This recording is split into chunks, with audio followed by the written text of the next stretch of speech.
high-tech oils, available from Auto One, Sprint Auto Parts, and all leading independent auto stores.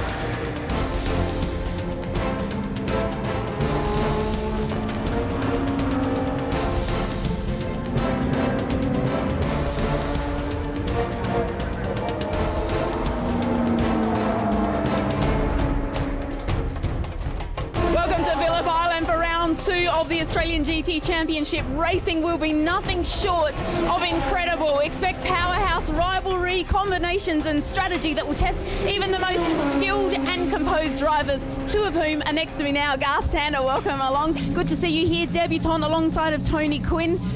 It's going to be a walk in the park, a bit of a fun experience for you. Well, not a walk in the park because there's some seriously competitive combinations and cars here. So really honoured that Tony asked me to come along and have a steer this weekend in the Aston, and really enjoying myself so far and looking forward to the race.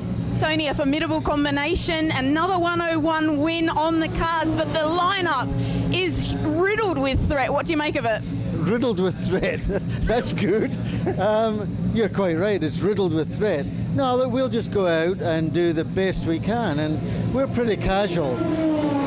In this team, we've got a good car, a very good driver, a reasonable second driver, and we'll just leave it to the elements. But it's hard not to be catapulted into pure excitement, and no doubt every single competitor of a star-studded lineup will do the same.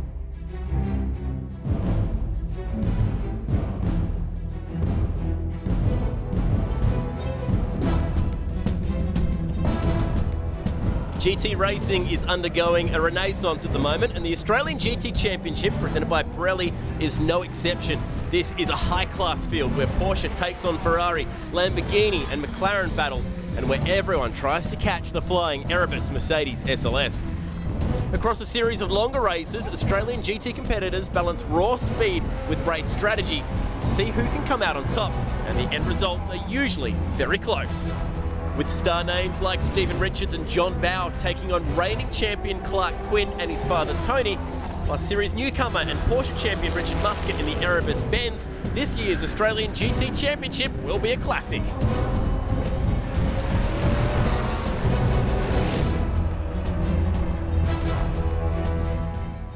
There's some amazing machinery in the Australian GT Championship presented by Pirelli this year, and no more appropriate place to race them than the epic Phillip Island Grand Prix circuit. It's round 2 of Australian GT, the Phillip Island 101. I'm joined in commentary by Darren Smith, the man who loves these cars as much as life itself.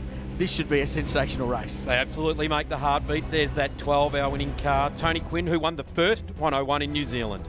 Here's the points as they run after one round. A dominant performance at Sandown for Richard Muscat. 2 race wins there, and he leads the standings over Peter Edwards and John Bowe. But the co-drivers tied on top in trophy class. They are Dean Cootsmedes, James Winslow, down to McLaughlin. Then it is challenge car class where the Porsches are all dominant with Brendan Cook and Matt Kingsley. And back down to GT Sports, and that is a Lotus above 3 Ginettas there, Mark O'Connor and Tony Martin. Yeah, it's going to be good fun to watch the various class battles throughout the field. The cars are rolling out. You can see the sticker Pirellis on the front of the McLaren MP412C that Craig Baird will share with its regular driver and reigning champion Clark Quinn. This has been a great addition to the championship. Here's the grid. Stephen McLaughlin on pole thanks to an amazing lap by Warren Luff in qualifying, but there's news about that we'll tell you in just a second. Richard Muscat second, Quinn third. There's 6 different brands inside the top 6 from Audi, Mercedes, Aston Martin and Ferrari and Lamborghini in there as well. McLaren qualified a little bit further back, but they're rolling for the formation start here at Phillip Island. We should mention Warren Luff unable to drive, not cleared medically to race after a big crash in the early Porsche Carrera Cup race.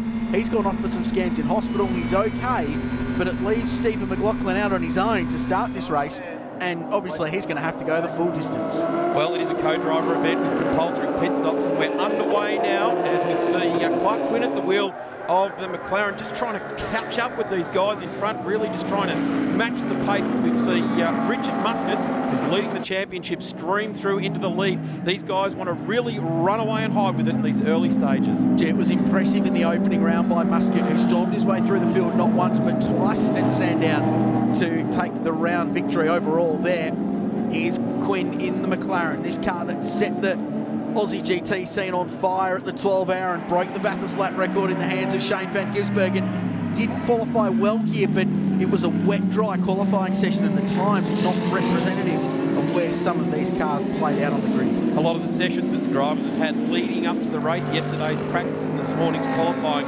have by absolute definition been treacherous. We've seen cars spearing off all over the place onto the grass as soon as they put one wheel, as we're just seeing that Porsche GT going around there, the Superbarn car of James Konduris going out on the paint there. They're trying to keep off the painted ripple strips because they're still wet. Yeah, the track's dry, but you put a wheel off the line and you're in a world of pain. There's the Interloy M Motorsport Lamborghini Gallardo. Great car that Justin McMillan is sharing with Stephen Richards. Rod Salmon, the Squirk Audi R8 LMS. Here goes the Lambo down the inside of Tony Quinn in the VIP Pet Foods Aston. He's sharing that with Garth Tander. Garth Tander hasn't driven anything other than a V8 supercar in about 10 years, Dad. So this is going to be a great new experience for him. Really relished it actually in Friday practice. Garth Tander bobbed to the top of the timesheets, and it wasn't like in the first lap or in the first minute of that qualifying. So we just see McMillan dive down the inside there and McLaughlin there. So that's the Lamborghini getting through on the Audi. They will all be running to a very, very well-rehearsed strategy, and that all comes out to play, Richard, as long as we don't have any safety cars or any undue rain or weather conditions that will affect the running of this race. Rod Salmon has got Nathan Antunes alongside him in the co-driver's seat this weekend. There's been a couple of different drivers through this car this year. Jason Bright, 12 hour, of course, didn't last particularly long there. In fact, they didn't even get into the race as they just run a couple of wheels off wide.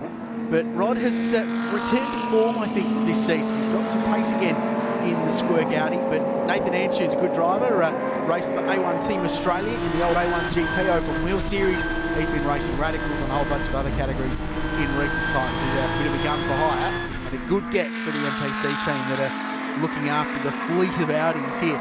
McLaughlin just getting wrapped up a little bit, but all credit to McLaughlin. He's doing a really good job to keep that car towards the front of the field. He certainly is, and being a part of this Melbourne Performance Centre outfit is that they've got a lot of cars in the shed down there, all these Audi R8s, sharing of knowledge, sharing of data with pro drivers and the amateur drivers alike, which is the beauty of this, the pro drivers being able to coach through here.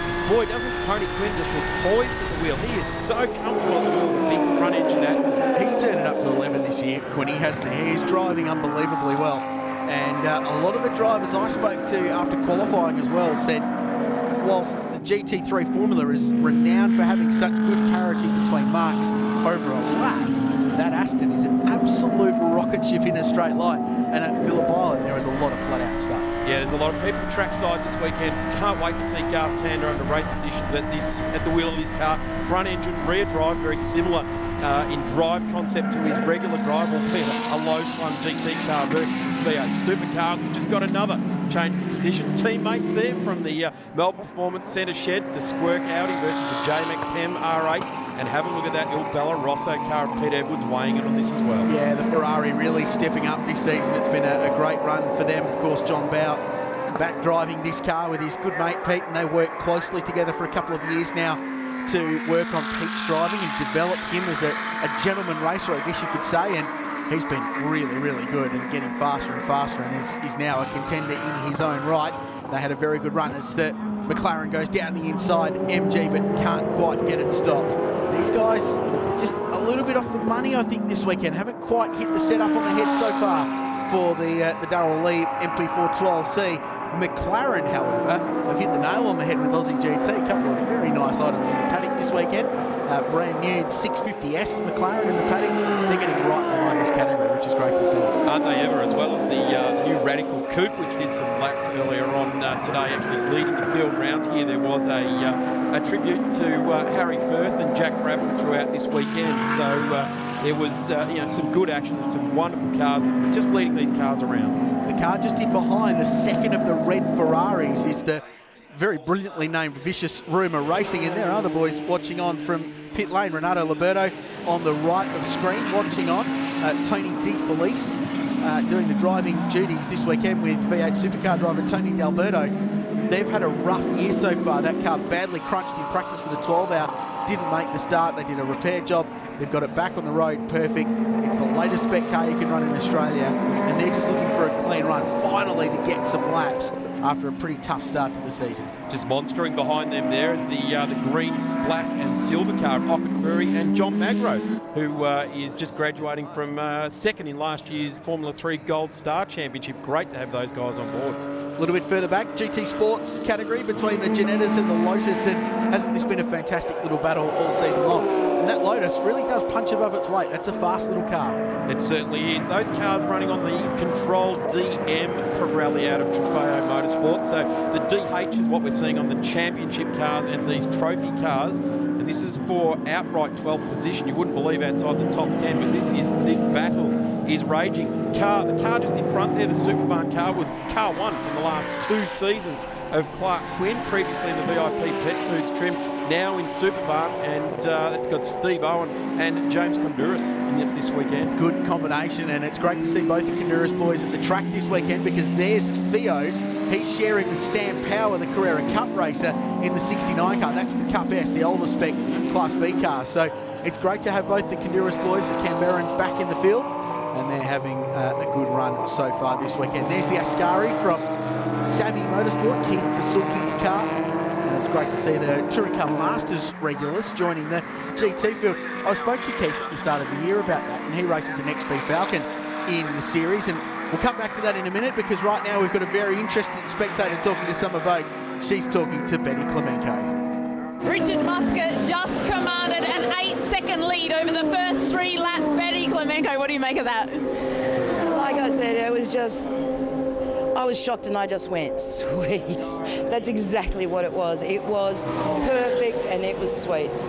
We spoke earlier about the composure of these two guys. It's so impressive.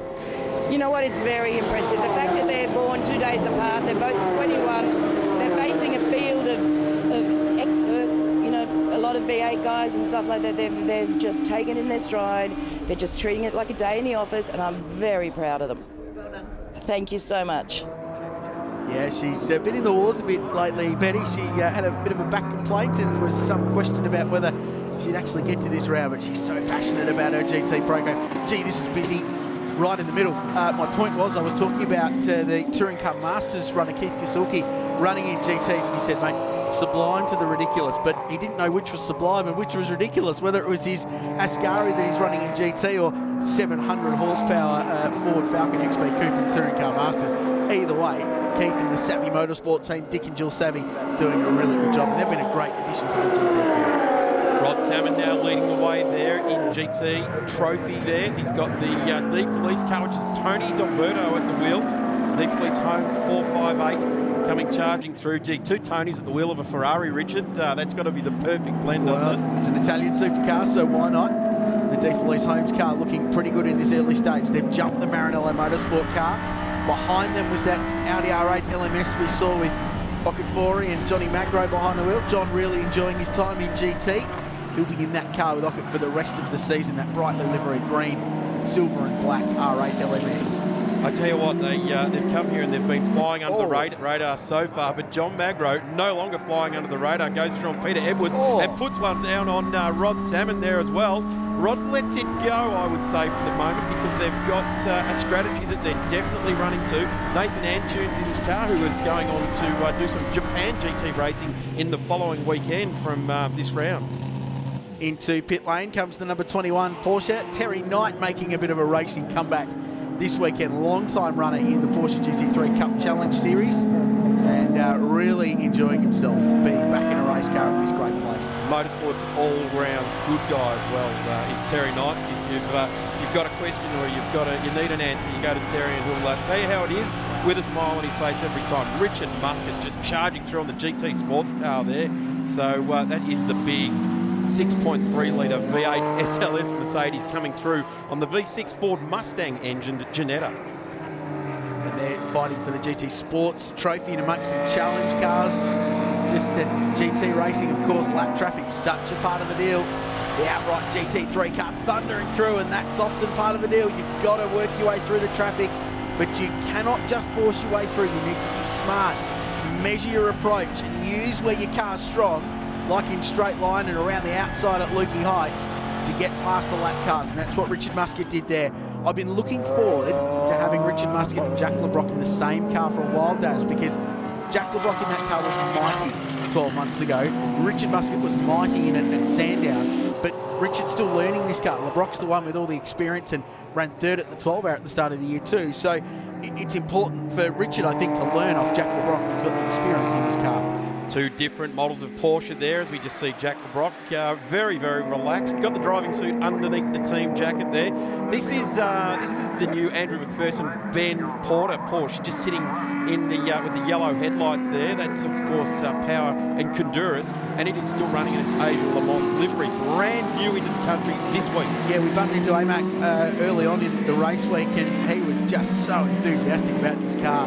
Just said it's a massive step up from anything we've got. Do you know, I hope it doesn't change the livery from the Tyson Motorsport team from Asia, because it's got that chrome sort of dragon design up the side. The thing looks amazing, changing light. But yeah, Andrew's been a great supporter of GT racing as well, and especially the Porsche brand, but even before that, in the Mosler as well. Yeah, certainly no stranger to what's going on out there. This is young Fossil, who is running it out in the Porsche battle for the GT Challenge part. Two outright cars on here, the De Felice Ferrari and the McLaren, and that is still Clark Quinn at the wheel, fighting for fourth place. This 11th lap of the 101. Now we are in communication with race control, and the race may not go its full 101 distance because of the weather and everything going on here, and there's some pretty strict time constraints with regards to running at Phillip Island, so it might not go the full 101. But with the time we've got allotted for this race, we're going to get through all the stops, no problem. So the strategy will play itself out, the pit stops will work themselves out, and we will get a really good idea of who's where once all the stops are complete. The other thing we get with endurance racing like this, Darren, is a different kind of strategies, and some cars are better on fuel than others. They can run a little bit longer. The Audis have always been really good on a tank of juice compared to, for example, the Ferrari. So it's going to be interesting to see all that play out at a track where you're at full throttle for a lot of the lap. Yeah, there really is a lot of wide open running here at Phillip Island. Just having a look at this Griffo in the Ginetta. I'd say that's Carl Reindler at the wheel there, as Tony D'Alberto looks down the inside, as does Clark Quinn. But Griffo really needs a good run here in the GT Sports class this weekend, and he's got one of his protagonists right in behind him. Now, this is John Magro, and he is fighting now with Peter Edwards in the Il Bellarosso Maranello Motorsport car. He will have Mark Coffey and Joe Sasso in the ear, and also John Bow just listening in and offering bits and pieces of advice all the way around. Johnny Magro, he'll have the volume turned down on the earpiece. I would suggest him just be enjoying this. I spoke to John earlier in the weekend, and he's running a BMW in the Manufacturers' Championship race, the 4-hour this weekend. I said, JB, you wouldn't have driven two completely different cars in a weekend this often, would you? And he goes, yeah. Do you know, when you get to turn one in the Ferrari and you're doing about 260 k's an hour and you've got the aero and the grip of these big Pirellis, it's a little bit different to the BMW. You're doing about 220 and you're not on massive wide slick tyres and you don't have huge amounts of aero. As we have a look at the battle for third between the Aston Martin and the very speedy Ferrari. But to finish my point, it really shows the ability JB has still got to jump from one car to another to be fast in the all. Yeah, and he's still sought out in pit lane from many drivers, not just here in the GT Championship and in AM Champs, along with Glenn Seaton, who's driving in the AM Champs as well this year. They just get sought out, drivers, young drivers, older drivers, with bits of advice, and Bowie is very open. He will have a conversation. He'll leave it to a point because he doesn't want to give every single secret away, maybe to the opposition at some point in time, but he is fantastic the way he'll sit down with lap times and just talk through it. Wow, this is a great battle here, Richard. The De Felice Ferrari and the VIP Pet Foods car. It was this weekend last year that Tony Quinn really drove the Aston when it was in its Darrell Lee livery very, very well. A real coming-of-age event, and he's just been driving so well over the last 12 months. Of course, the inaugural winner with Fabian Coulthard in Highlands, when we called that race, Richard, and had a great run over there. Now got Tander with him. That's position change there, so the Vicious Rumour Racing Ferrari goes through and grabs that spot away from Tony Quinn. But big picture thinking for Quinn, and the VIP team, and that Brett Francis will be down there on the headset just talking to Tony and managing these two cars. Of course, they look after this and the 12C as well. See, that's the livery I was talking about there. How good does that look on the brand new Porsche? What a ripper thing that is. I was just going to say there, I want a dashboard that says Pro Drive Aston Martin Vantage GT3. Wow, what a piece of kit that Tony Quinn's got. Have to commentate a little bit longer, Daz, I think, to get the bonus to get one of those. It is a lovely thing. And that's been one of the hallmarks of Australian GT this year, I think, Darren, is the variety at the front of the field. There's sort of one of every brand, and they're all really competitive. Well, as you said, we covered off the first 6 places in qualifying with different brands of car. This is for 8th overall.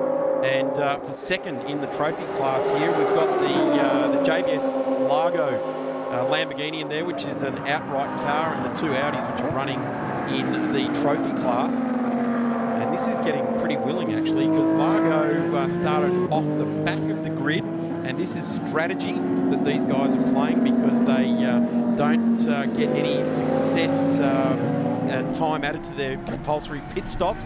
So this could play out very interesting. And from where we sit, Richard, this is going to become a little bit of a nightmare as we start to get the abacus out and do the maths and work out what's going on. Well, I'll leave that to you, Darren. I think you're much better at that than I am. Roger Largo with David Russell with the co-driver duties this weekend and doing double duty because they're running Porsche and Carrera Cup as well. Dave hasn't had too many laps, and their first Carrera Cup race earlier on today didn't go particularly well as we switch back to this battle for 5th place.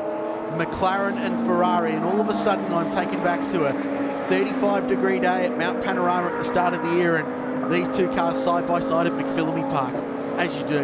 It was crazy stuff, but wow, it's so competitive, and it's a great sign as they run down into turn 1. The Il Rosso Ferrari with Peter Edwards at the wheel, just easing off the back of Clark Quinn. I would suggest he's been running there for about 10 laps now, and just letting a bit of air get into the front of the Ferrari, keep things nice and cool, look after the tyre. There goes Largo in the JBS FL2 Lamborghini Gallardo, nicely through there, and he is well and truly out after the lead of this race. Roger off to Spa with a group of Aussie drivers a bit later on in the year, including the co-driver in this car, the other Superman car, I should say, Steve Owen amongst them with David Russell. They're going to the Spa 24-hour race, which is a huge thing, and Roger's other Lamborghini is already on the way over to Europe to race. So it's going to be great to have an Australian team doing the job over there and representing Aussie GT at the highest possible level.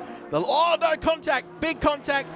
I was just about to say the Largo team's had terrible luck in endurance racing, and it's continued at the island. Big damage to the JBS Lambo and the Equity One Audi R8. The James Konduras car, that's a big hit, and he was running very well. Another one which is just flying under the radar. In fact, he was pushing on quite well in the race. Had James Winslow to jump into this car later on as well. Then Kootsmedes, he's out, he's okay. That was a big hit into the tyre bundle. Great to see the official did the full evasive and jumped out of harm's way as well. And cars will dive into pit lane to take an opportunity of what's bound to be a safety car, because that was a big hit from the Lamborghini too. And yet safety car boards and flags flying down to the 40k an hour pit limit. The SLS AMG goes and the leader is in the lane. This will be the first call on strategy. Will Richard Muscat stay at the wheel here and it just be a fuel dump and run, or what will transpire? This is very interesting. So they were 3 wide into the corner. Kootsmedes had a look, and Largo on the outside, Kasulki's Ascari in the middle, and was the meat and the sandwich of 2 cars crashing on different sides of the racetrack. Well, Richard, that's a difficult one to call. The only thing I'd probably suggest that maybe Roger got out in the wet ripple strip there, and that just jagged him over. You're unlucky if you're Kootsmedes, because he was almost out of that and just got tagged as Largo's car was fired around, and they've just missed their mark a little bit here. They've got to drag the car back and get it in line on the marks you can see on the road to get the fuel nozzle in and get this stop underway as we go and take a look at the class leaderboard here in the GT 101 at Phillip Island. De Felice and D'Alberto leading the GT class. Okatfori and Todd Magro in front in trophy so far, Daz. Certainly is. Challenges to Cook and Kingsley there and Sports. This is what Griffo needs. He needs to get a good result here. Only 54 points coming in to this weekend with Carl Reindler. Competitive stage in this race. So first and second in the field now in pit lane. And there's a driver change going on here So what we're allowed to do here is refuel and driver change only, or tyre change and driver only. Most of the time they will refuel, and that will keep them going. We've got plenty more to go here at Phillip Island.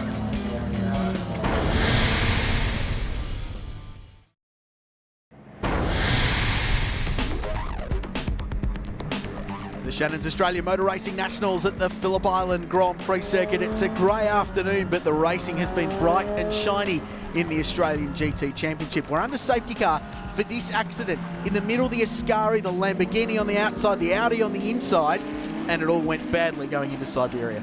Taking out front runners in each of our classes there, and that's a real shame. The Audi's hard into the wall, and a big bit of air there for the Lamborghini.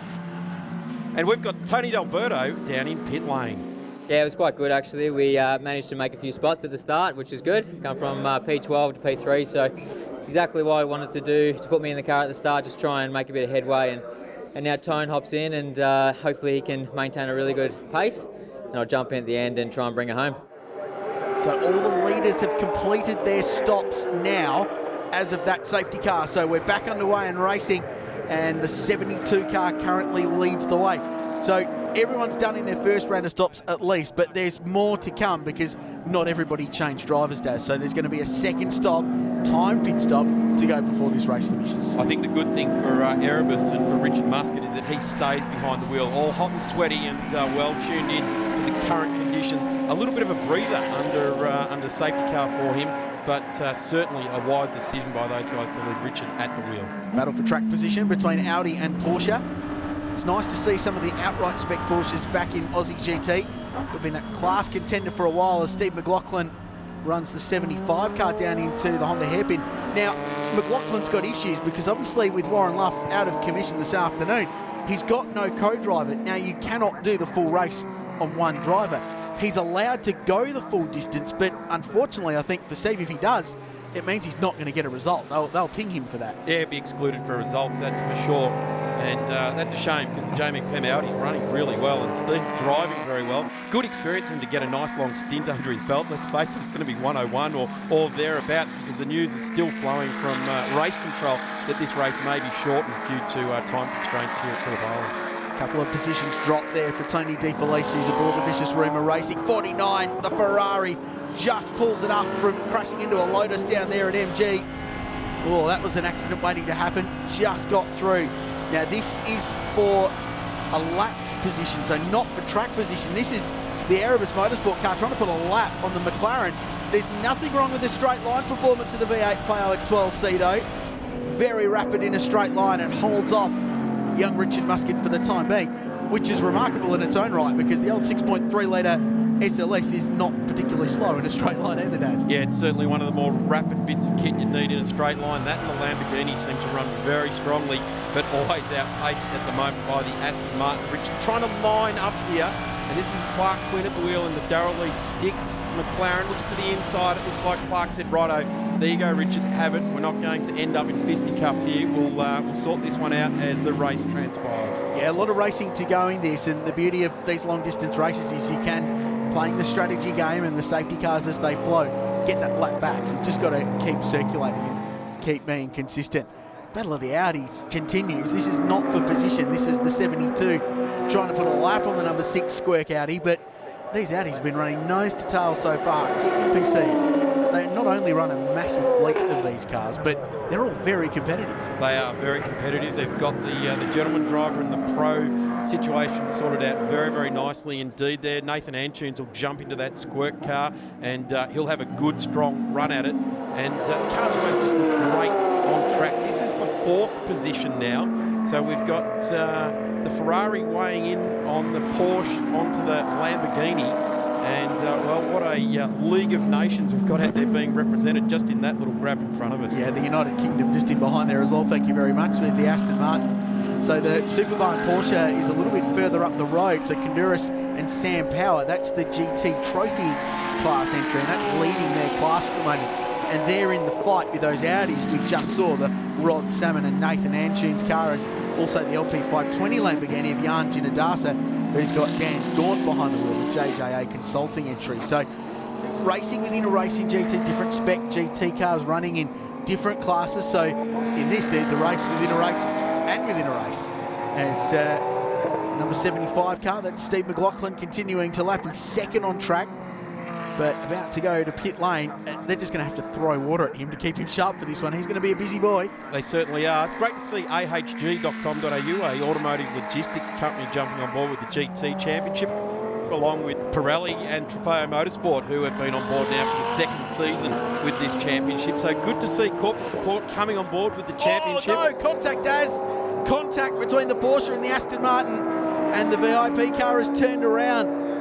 Going through the second to last corner, that tightening radius corner, exit of MG, the road goes right, then it sweeps left. The first of two quick left-handers. Quinney's going to be okay here, he'll get out, but he's lost 20 or 30 seconds to that leading group he was playing with, and this is how it happened. Just came around the outside of the Porsche, just a little tag there, and went round the big Aston to be loaded up there as the cars accelerate, and that left-hander will be all loaded up, and just about got a Ginetta on the way back through there. That was the Griffith car. Now the Interloy Lamborghini was running P4. Justin McMillan just jumped into that car, but he's limping back around to pit lane. It appears to have a deflating right front there. So the loaded tyre here at Phillip Island. These things sit so low to the ground. I don't know how do you tell. That's right, it's on the wear strip there. Slightly deflated. Yeah, so that would not be a very good experience driving that car right now, particularly here at Phillip Island or Sandown, where the right front loads up everything on it. Justin's got his Super Trofeo Lamborghini in the paddock, non-GT car. In the paddock, he uses that for state level racing. And it's a GT car. It's just got the most ridiculous aero kit you've ever seen on a racing car in it. But he's been great in Australian GT, real supporter of the category, and getting faster and faster every round as well. M Motorsport also growing too, which is great to see. Ash Seawood, who we've spoken about before, down there working very, very hard with Richo and of course with Justin McMillan. This is for third, and the number 75 car there, the JMX-10 car of Steve McLaughlin, still hasn't been to the pits. Ferrari charging up the inside there. We'll have all of that information being fed into the driver, so not weighing in too much and trying to get through in a hurry. Rod Salmon out of the Audi R8 LMS, the squirk.com.au car, and they'll plug Nathan Antunes in to go very, very quickly. A little bit further back, this is the newcomers to the Aussie GT Championship New Zealand team, the Fastway Racing operation. John O'Lester, one of the drivers, well-noted GT racer. Raced with the Mercedes team up in Asian GT for a while there, and has had plenty of miles in lots of different GT cars. He's a good addition to this championship, and great to see some international teams coming to play in Aussie GT. Yeah, certainly the New Zealand-based team there with Allingham also at the wheel, leading in the Fastway team, as we've got our first of our Super Barn Porsches, or actually the second of the Super Barn Porsches on track now as Steve Owen. Very familiar in the Sherrin Rentals outfit from his days in the development series, climbing in. It's not a big rush during these driver changes. They've got plenty of time to do it, make sure it's done safely, that they can have the co-driver assist, or they can have a driver assistant part of that as well. Although you could see Steve Owen there going, come on James, get out, get out, get out.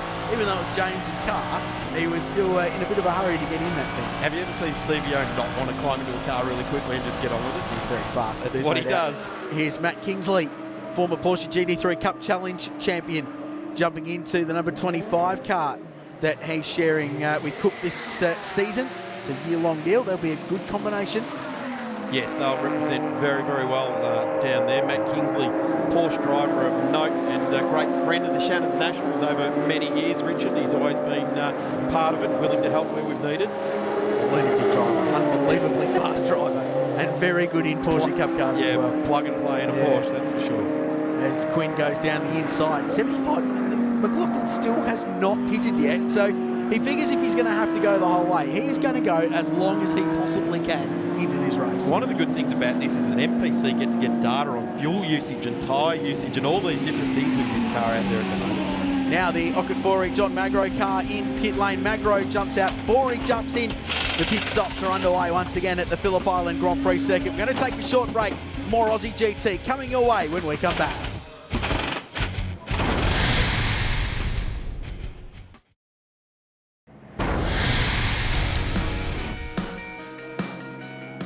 Welcome back to Phillip Island. It was busy while we were away. The leading contenders have rolled through pit lane and completed their final stops for the race. John Bow plugged into the Maranello Motorsport Ferrari. And the tall man, Garth Tander, jumping into the VIP Pet Foods Aston Martin that he's sharing with Tony Quinn to have his stint in this race. So it's all set up for a race to the flag, and that's what happened while we're away. Darren Smith, this race starting to play itself out now. The Erebus car still very much in a shot with this one. That Aston Martin, though, has got Garth Tander behind the wheel, and they're looking pretty good. I think it's Ben Porter behind the wheel now at this 51 as well. It's GTRS Porsche down the big, long straight here at Phillip Island into turn 1. And don't those flat sixes just sound magnificent, all three of them. Here's the leader in the pit lane, the Wilson Security. Jenna Steele, Mercedes-Benz SLS AMG. Jack LeBrock jumping in, former Australian Formula Ford champion. 3 rounds in this car last year and demolished the field in all 3 of them. And then finished 3rd at the 12 hour this year with Will Davison and Greg Crick in a great drive. But the Ferrari gets itself to 2nd now, starting to play out. And the Il Bella Rosso team is in the game. They are in the mix. This guy took our breath away at this May meeting as part of the Shannons Australian Motor Racing Nationals last year with just lap record after lap record in the Erebus SLS Mercedes. Now he's back at the wheel and he has got a great driver with him in Richard Muscat. Swept the Victorian State Series in 944 Porsches, swept the Jim Richards Endurance Trophy for GT3 Porsche Cup last year, and now in the Erebus Mercedes. As Jack LeBrock just struggling to get up the pace there as we see the De Felice car, and it's Tony De Felice at the wheel, charge on through turn 2. Yeah, just unlapping themselves there, so back on the lead lap, and that's all you've got to do in this final stanza of the race, is keep yourself in the game and stay on the lead lap. Speaking of lap records, LeBrock does still hold that. It's not been challenged in this race. The inclement conditions this weekend, greasy racetrack, haven't been real conducive to fast lap times. And LeBrock's 27.15 that he set 12 months ago, almost to the day, has not been trouble. Richard Muscat, the fastest in the race so far, at 28.2. So more than half a second off the lap record pace so far. Still going pretty quickly though. 28s at this place is an average lap speed of near on 180 kilometres an hour, so it's not like they're going slowly at Phillip Island. Better George Fossil there in the Porsche in the new livery for the motor school, looks great. Have a look at this battle. Garth Tander having a real red hot go, and the Aston Martin just gets in front of the 48 Lambo that we saw pit early on with the tyre battle. They're 2 good mates, Stephen Richards and Garth Tander. They don't live too far apart from each other. They regularly hang out, good friends. Rivals now, 2 different types of race car as well. And GT getting himself hooked up in a GT car. Yes, certainly. We've been waiting to do that one, haven't you, Richard? GT and a GT. Good guess. Yeah, absolutely. In the VIP Pet Foods car. I'm going to be really watching these lap times of Garth and to see how he enjoys the Pirelli shod Aston here this weekend. Really, there's a lot of people watching this with great interest to see, 3 times Bathurst winner, see what he can do with this Aston.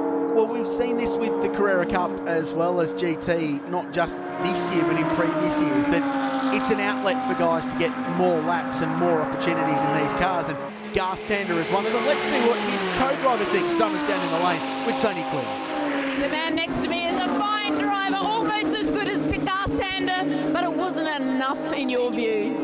No, it's good. There's just a wee bit of a muck-up, and then the safety car comes out and mixes it all up. So it is part of the rules, so it's good.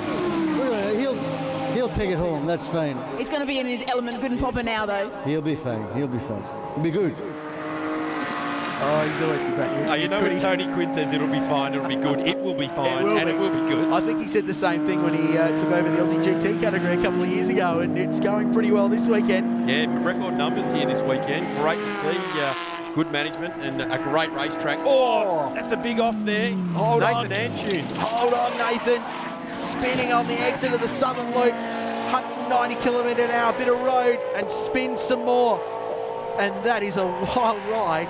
That will take the edge off your tyres right there. And he got lucky. He got lucky, Darren, not to back that thing into the gravel trap there inadvertently, and that would have been a safety car.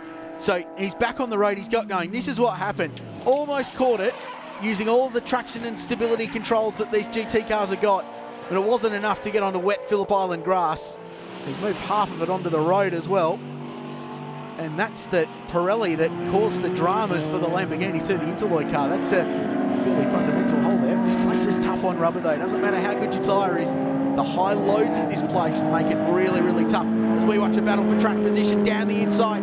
Tander on bow, former V8 rivals. And that's pretty easy. He's through. I remember seeing a right-hand front tyre on a black Lamborghini in Sandown in 2002 with one Stephen Johnson at the wheel that came back fairly similar to that. That is not what you want. That would have been a very unfriendly ride back to the pits. But have a look at GT now. He's got John Bauer right in behind him. He's just got through. And this has got to be something that Garth Tander's wanted to do for some time. Oh, this is a shame. The number 72 MPC Audi off the road. That's the exit of turn 1, just on the concrete runoff. The new addition here, which they did at the end of last year. And a nice big verge, which we've seen cars go off in the past and go through mud and sand and all different sorts of stuff. The nice hard stand there now so the cars can continue, and let's hope it does. Now, Daz, what's going on here? Because the McLaren just blew past the SLS like it was standing still, and it was on a different lap, so they're trying to get their laps back from where they were earlier in this race. But Jack Le Broc's not going massively quickly at the moment, and that's a surprise for me because this car's been super strong all day long, but just in the last part of this stint from Le Broc, his pace has dropped off. Well, we did see during Richard Muscat's run there, he dropped the pace right back for a couple of laps there, and the word came through that they had some pickup on the left-hand rear, and that was sending horrible vibrations through the car. But I'm going to suggest that something's not quite right in the cockpit of this car right now for Jack Le Broc. I dare say we'll see the times come back, but he is definitely busy at the wheel trying to sort out what is going on there in the championship leading car. Brendan Cook and Matt Kingsley, we just saw a shot of them. They're running second in the GT Challenge class at the moment. George and Ben Fossel going really well. The father and son combo in GT Challenge, looking the goods so far for the round victory. Still a bit to go. The outright fight we need to keep an eye on is Garth Tander hauling in the SLS AMG as this race starts to get into the gloomy twilight here at Phillip Island. The sun has poked through a couple of times during this race, but it's been an overcast day. The track temps have stayed quite cool, but it is getting quite dark here. Don't let the TV cameras deceive you. That's the margin first to second. Tander is flying. The margin is closing down as the sun sets at Phillip Island. We've got a race on our hands. Certainly something very interesting from the tyre technicians down in pit lane is the information coming back to us is that since the start of this race we've lost 6 degrees of ambient temperature, and that plays into the minds of the engineers as to what the incoming tyre set should be set up. They start to pump the tyre up, put a pound in for every 2 or 3 degrees of ambient temperature, but we're rapidly now losing track temperature. So this is going to be something very interesting. Garth's going to have to drive the wheels off this Aston just to keep tyre temp in. It's one of those silly sayings, but you can see he's closing in. It is a visual gap that he's closing down as we see a battle for track position. So that's the McPherson Porter car with the JJA Consulting Lamborghini in there. And Janssen and Hussett just in front of them there too in the LP520. Yep. So it's a 2 or 3 generation old Lamborghini there, and he's running very well. Heading up that queue is McPherson and Porter. They've done a good job in this brand new car that only arrived in Australia this week. Had to rush it through to get the logbook and everything sorted to go racing.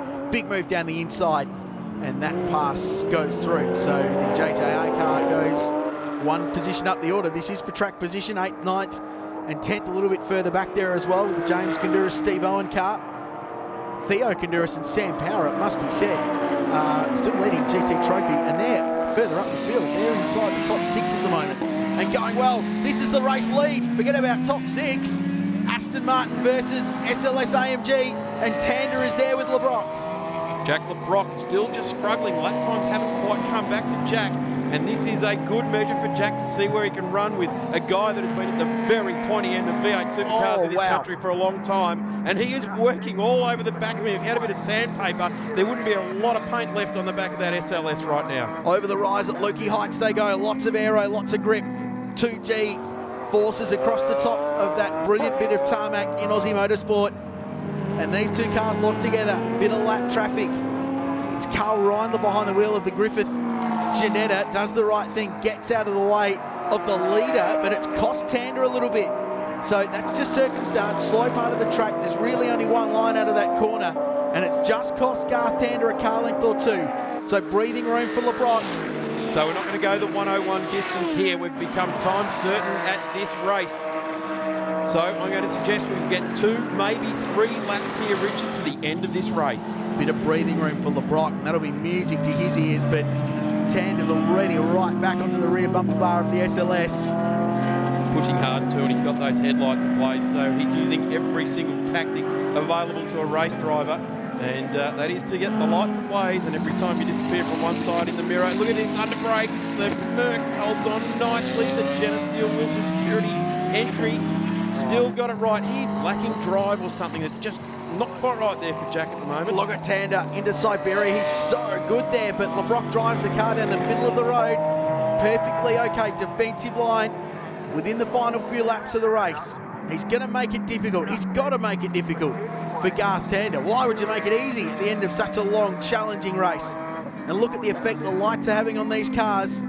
It's properly dark at Phillip Island, challenging conditions, more lap traffic.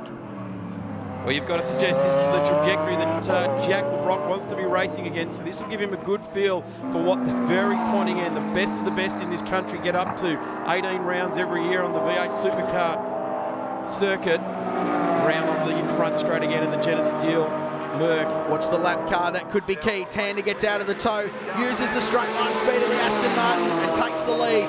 Grabs it away from LeBrock, and the VIP car hits the front with only a couple of laps to go. Possibly 2 laps. We can't be sure there. We're just watching to see when the officials get the checkered flag out and get ready to present it. But have a look at this now. Garth Tander has put a healthy 4 or 5 car lengths on the Merc, which you've got to suggest, Richard, that this Merc is ailing a little bit because Jack doesn't seem to be very comfortable. He's not putting the car exactly where he wants to be on the track. What a day, what a race. What a great battle too, and well done for Jack LeBrock keeping it clean. Indra Padiachi in the number 35 car. Last minute sub as a co-driver for him this weekend. He got his son in the car, so Devarshan jumped in with him, father and son racing. P4 for Vicious Rumour Racing. It's been a good day. They'll be pleased with this, De Felice and Alberto. Certainly will be. This is a good run for this crew, and I know Phil Hughes will be very happy with the way things are starting to unfold with this crew. And Ben Fosel and George Fosel, another father and son entry here this weekend, really enjoying their motorsport. Certainly the gentleman racer side of the Australian GT Championship is cementing itself in beautifully at the moment. Confirmation that it's the last lap now for Garth Tander. This is the car in 3rd place. Peter Edwards and John Bow. They're getting points, Daz. They're scoring well for the championship. Yeah, they certainly are. And John Bow at the wheel now, so he'll be relishing that. T Quinn on the door, G Tander at the wheel of the VIP Pet Foods Pro Drive Aston Martin comes around the very long, hard, fast turn 12 here at Phillip Island. Used to be called Belinda's Terrace, now BMW, up under the Melbourne Australia sign, and this is heading straight to victory lane.